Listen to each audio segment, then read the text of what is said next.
If these dudes dare hire this man, I'm applying for citizenship.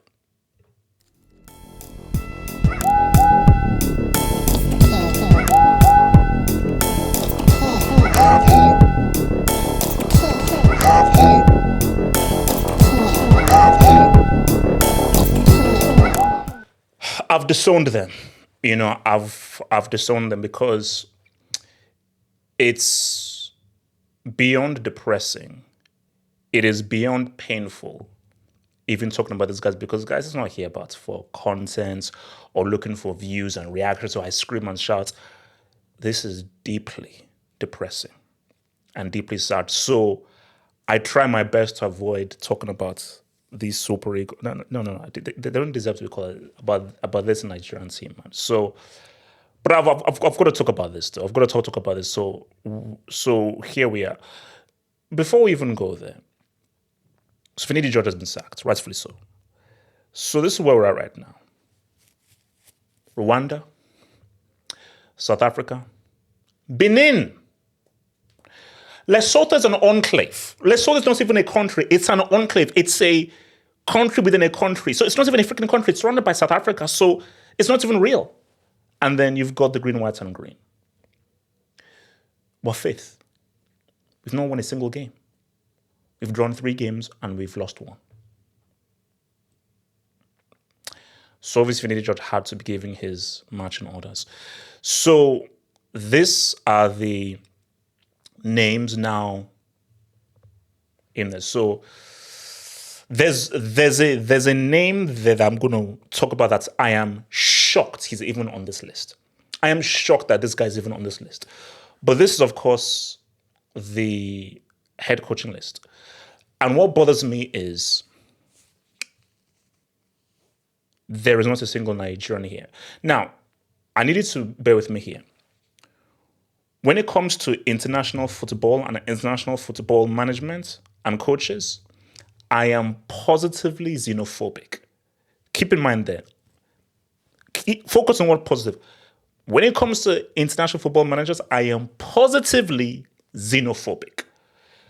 Because I feel that the whole point of international football, the whole point of it is we are facing your country. Everything within your country. And here's the thing. Shout to Westerhoff. So this is not down to a race. Westerhoff deserves to be the manager of Nigeria because he lived in Nigeria, he had a Nigerian passport, citizenship, but he was fully embedded within the culture. What we're not going to do is pluck a guy from France, put him into Nigeria, and is now manager of Nigeria now, where you've not been fully embedded into the culture. No, because the whole point of international football is if we're facing Nigeria, we're facing Nigeria's players, their coaching staff, their manager, their federation, everything about you, from top to bottom, at every level, is your country. That's the whole point.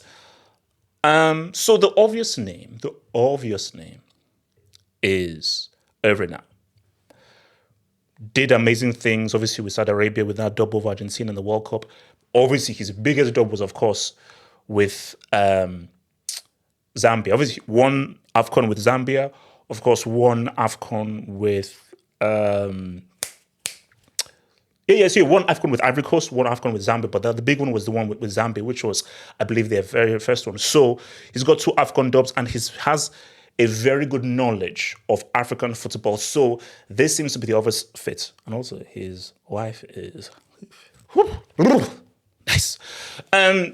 So it seems obvious. But for me, personally, I wouldn't want him. There's a guy that I would want, but I would not want him. Before we get to the guy that I want, because I have a lot to say about that, let's first deal with this crap. So as I said again, guys, there's an image here that I'm shocked he's even on this list. I'm shocked. And I think that the face that is like, he's on this list.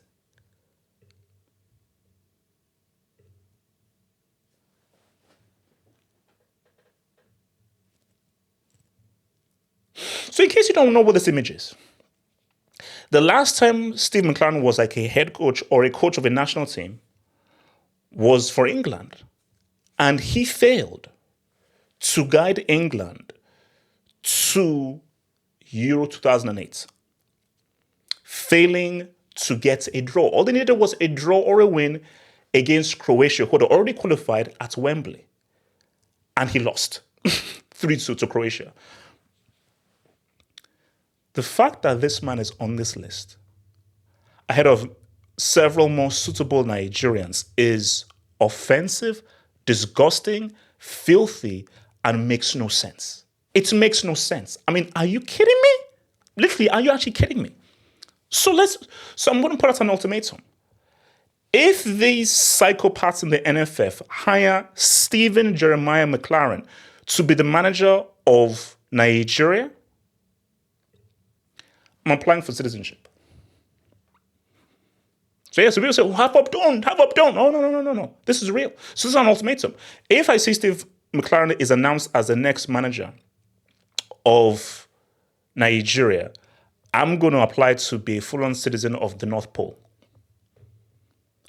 I'm standing with my polar bear brothers. 100%. I'm standing with my polar bear brothers. I'm standing with you guys.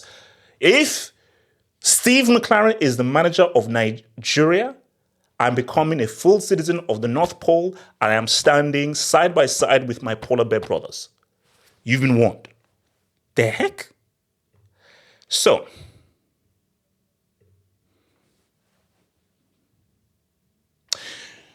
do you know he should have been hired instead of Finidi George? But this was the thinking of these idiots at the NFF. You do realize that under Pesero, yes, we made the final, but our football was trash. And you do realize that in that final, we had one shot on target, one single attempt, and that attempt was actually the goal. So the football that Nigeria played was offensive. And I'm sorry, I will never ascribe to that garbage football that I saw Nigeria do. I don't give a damn whether we reached the final or anything. No. Nigeria's not win at all costs. We know we have a style. We have a clear style. And that style wasn't that garbage that Pesero did. And you're bringing in Finidi George, who he has no experience. He has no experience. And you are bringing him in instead of Amuneke, who I think he was manager of Togo at one of the AFCONs. But he has way more coaching and managing experience than Finidi George. So why was Emmanuel Amuneke, who is a Super Eagle legend, was voted, I believe, African Player of the Year in 94 when we won the AFCON in 94, was part of the 94 World Cup team, and he scored the winning goal in the gold medal match in 96 against Argentina. So it's like, why wouldn't you bring him in when he has coaching experience? But now we find out. So this is what Amuneke had to say. So they succeeded in smearing my name in the media because of the Eagles job. Amuneke said as per the Punch. They can continue with their propaganda, but I will remain disciplined. It's not a do or die job. All those allegations made in the media online because of the Eagles job are obviously not true. But those who recommended candidates for the job know I will not be easily bullied. I know there is still bad blood with these officials, but it's fine. So yet again, you're bringing politics into the agenda. Now, because of some weird issue that has now happened between a Nigerian, I repeat, a Nigerian in Amuneke and the NFF, in a shortlist for the Nigeria job, we don't have a single Nigerian on the shortlist. We don't have a single Nigerian on the shortlist. And yeah, and also if you're Amuneke, oh no, bro. As much as I know how much it would mean to him, as much as I know how much pride it would be for him having played for the team, being a superstar of the team, being a legend of the team, managing the team, if the guys hiring you are messing around and smearing your name, bro, no. There are better things to do in life than be the manager of the Nigerian team if they're messing up your name and ruining your name. So, guys, let me tell you right now, let me leave you with this stuff. We're not qualifying for the World Cup. Because, oh no, of course there's still games to go. I'm going to say this slowly. See, I'm a stutterer, so I'm going to say this slowly, trying not to stutter. Nigeria, the Super Eagles, will not qualify for this 3,000 team World Cup in 2026. And especially this World Cup having an expanded number of African teams, it would be an even extra embarrassment that we don't qualify. And when this eventually happens, we'll be here. Or we'll have the hangouts. And we'll cook. We will cook.